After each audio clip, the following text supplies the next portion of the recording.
सूचना दिल्याप्रमाणे आज मी माझा साहित्यिक प्रवास, मला भेटलेले साहित्यिक याच्या बाबतीत आपल्याशी मी संवाद साधणार आहे. यामध्ये मी कुठल्याही प्रकारचं प्रबोधन वगैरे काही करणार नाही.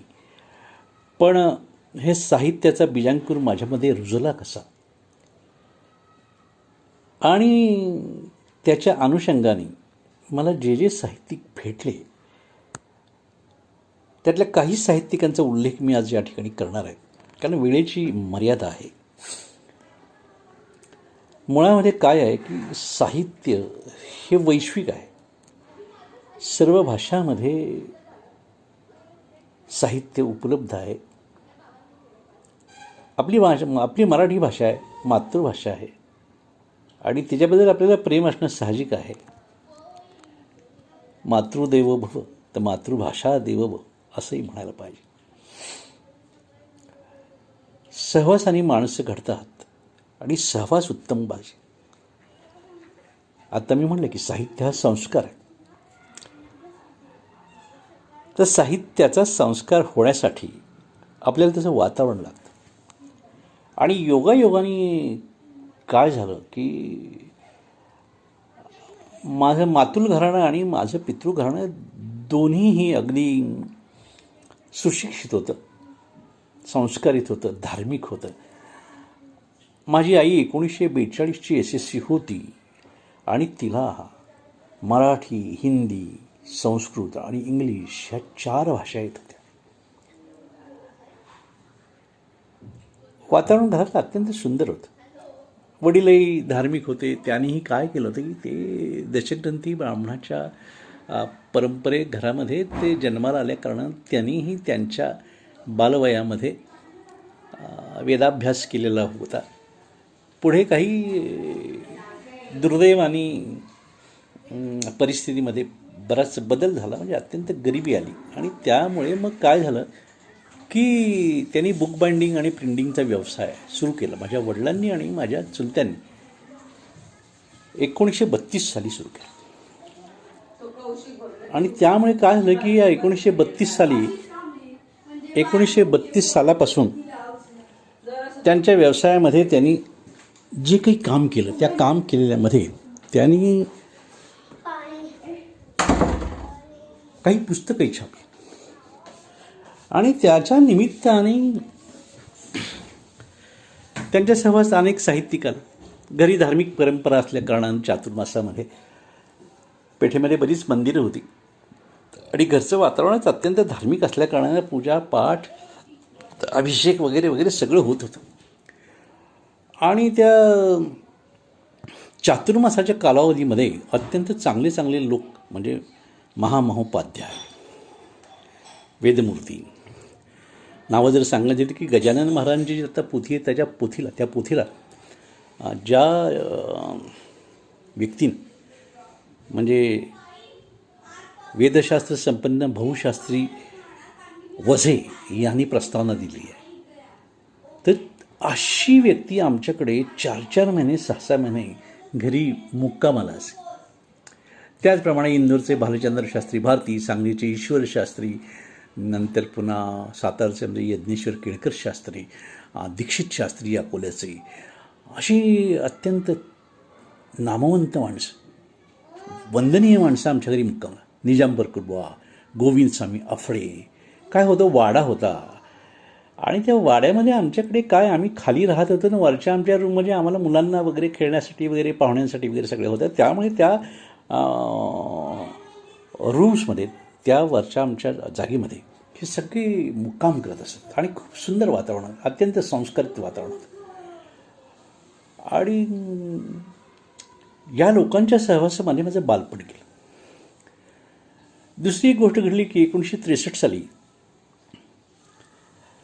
मी आता 9वीमध्ये असताना अशी एक घटना घडली की आमच्या दरवर्षी आमच्या शाळेचं एक नियतकालिक निघत असे आणि त्या नियतकालिकामध्ये आम्ही विद्यार्थी लेख लिहितो. एक तर हस्तलिखित आम्ही दरमहा लिहित होतो आणि वार्षिक आमचा जो अंक निघायचा त्या अंकामध्ये काही लेख आमच्या विद्यार्थ्यांचे छापले जायचे. तर त्याच्यामध्ये सुदैवाने काय झालं की माझी आई सुशिक्षित असल्याकारणानं मी आईला म्हणलं अरे मला एक लेख लिहून पाहिजे. म्हणजे ठीक आहे.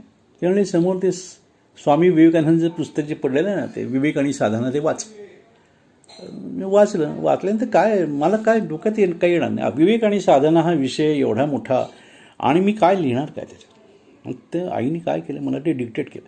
मला आईने सांगितलं, मी लिहून घेतल्यानंतर शाळेमध्ये दिला. आणि सगळ्यात महत्त्वाची आनंदाची गोष्ट म्हणजे की तो लेख त्या नियतकालिकामध्ये छापवला. एखाद्या कवीला, एखाद्या लेखकाला, साहित्यिकाला आपलं वाङ्मय, आपलं लिखित हे कुठल्या मासिकामध्ये, कुठल्या वर्तमानपत्रामध्ये छापलं गेलं तर त्याचा आनंद विलक्षण असतो. तर तो आनंद 1963 साला मला झाला. आणि त्यावेळी नकळत अलगद असा साहित्यकाचा बीजांकुर माझ्यामध्ये रुजला. दुसरी एक गोष्ट घडली की माझ्या वडिलांचा हा प्रिंटिंगचा जो व्यवसाय होता त्याच्यामध्ये मी शनिवार रविवार मदत करायला जात असे. गरिबी होती, त्यामुळे मग कष्ट करावे लागतच. आणि कष्ट मी केलेत, भरपूर कष्ट आहेत. आज हा तो सांगायचा विषय नाही आहे. परंतु वडिलांच्या मी प्रेसमध्ये गेल्यानंतर काका होते, वडील होते. आणि एक पुस्तक त्या आमच्या बाइंडिंग डिपार्टमेंटमध्ये चालू होतं. सरदार भगतसिंग त्या पुस्तकाचं नाव. त्याचं लेखक कदाचित मला असं नाव आता आठवत ते, पण सदाशिव गोडसे नाव असेल. तर ते पुस्तक शिवून झाल्यानंतर त्याच्यावरती टायटल पेजवरती एक फोटो चिकटायचा होता, क्रोमो आर्टवरती कॉपर ब्राऊन शाईमध्ये सापलेलं. तर ते आमच्या कामगारांना आपले वडील सांगत होते की बाबा रे तो फोटो चिकटून घ्या. तर मी त्यांना उत्सुकतेने म्हटलं, बाबा दादा मी हे चिकटवलं तर चालेल का? नाही तुला ते जमलं. म्हणलं मला सांगा तरी मी चिकटू. आणि त्याने मला उत्तम शिकवलं. मी उत्तम बाइंडर आहे बरं का, बुक बाइंडर आहे, प्रिंटर आहे, सगळं. तर तो मी बेमालूम चिकटवला 1000 पुस्तकांना. पण 1000 पुस्तकांना तो सरदार भगतसिंगचा क्रोमो आर्ट पेपरवरती छापलेला कॉपर ब्राऊनचा जो चेहरा मी 1000 वेळ बघितला, तो माझ्या अंतरामध्ये एवढा रुतून बसला की एक अत्यंत सुंदर देखणं व्यक्तिमत्व, डोक्याला हॅट, गोराप्पा, मिशी, सुंदर देशभक्त व्यक्ती. आणि मला ती पुस्तक वाचायची इच्छा झाली आणि ती पुस्तक वाचून काढली. आणि त्या क्षणापासून मला वाचनाचा नाद लागला तो आजपर्यंत. साहित्याचा बीजांकुर जो रुजतो तो अशा प्रकारे रुजतो. पुढे त्याच सुमारास 1963 साली साताऱ्यामध्ये अखिल भारतीय मराठी साहित्य संमेलन. आजच्या साहित्य संमेलनामध्ये आणि त्यावेळच्या साहित्य संमेलनामध्ये खूप फरक आहे, प्रचंड फरक आहे. आणि त्यावेळेला मान्यवर साहित्यिक उपस्थित होते. त्या साहित्य संमेलनामध्ये अध्यक्ष म्हणून बॅरिस्टर नवी गाडीकर होते. खूप मोठी माणसं आली होती. वि स खांडेकर होते, यशवंतराव चव्हाण होते, शिवाजीराव भोसले होते, दत्तवामन पोतदार होते, लोककवी मनमोहन नातू होते, श्री के क्षीरसागर होते, गोविंद स्वामी आपळे होते, शाहीर अमर शेख होते, त्यानंतर शाहीर सापळे होते.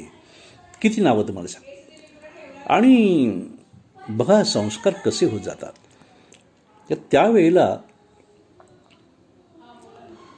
या सगळ्या साहित्यिकांची जी निवासाची व्यवस्था जी केली होती, निवासाची व्यवस्था ही इंग्लिश स्कूलच्या विद्यार्थ्यांच्या रूममध्ये केलेली होती.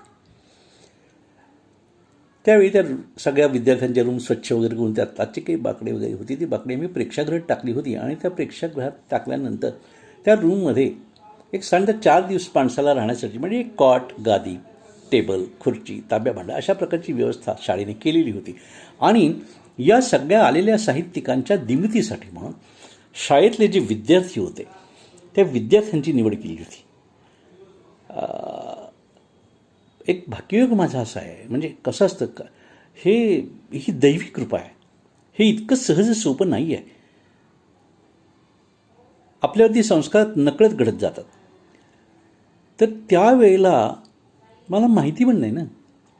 सांगा ना मला, त्यावेळेला 1963 साली आचार्य आत्रेसारखी प्रख्यात व्यक्ती की ज्यांचं साहित्यातला एकंदरीत एक नाव, त्यांचं व्यक्तिमत्व ह्याबद्दल फारशी काही कल्पना नव्हती ना.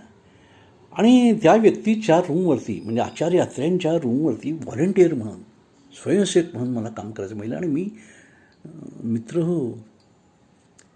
3 रात्री 4 दिवस त्यांच्यासोबत राहिलो. त्यांच्याबद्दल बोलण्यासाठी माझा माझा एक वेगळा विषय आहे. आणि त्या 4 दिवसाच्या कालावधीमध्ये त्याला हाक मारली त्यांनी मला की अरे इकडे रे, तुझं नाव काय रे? बरं, भारदस्त व्यक्ती, आवाज भारत दिसतं आणि मनामध्ये भीतीनं अशा मोठ्या माणसाच्या सहवासात राहायचं आणि त्यांनी दिलेल्या प्रश्नांना उत्तरं द्यायचं. तुझं नाव काय रे? तर मी अगदी माझी म्हणजे अगदी कमरेवरची चड्डी शर्ट वगैरे सावडत सावडत म्हणलं की माझं नाव माधव उर्फ विलास गजानन सातपुते. त्यांनी विचारलं एवढं छोटंसं नाव कसं काय तुझं? म्हणलं तुझं वडिलांचं नाव काय? म्हणलं पांडुरंग. आणि त्यांच्या वडिलांचं नाव काय? तर म्हणलं कृष्णाजी. आणि त्यांच्या वडिलांना काशीनाथ.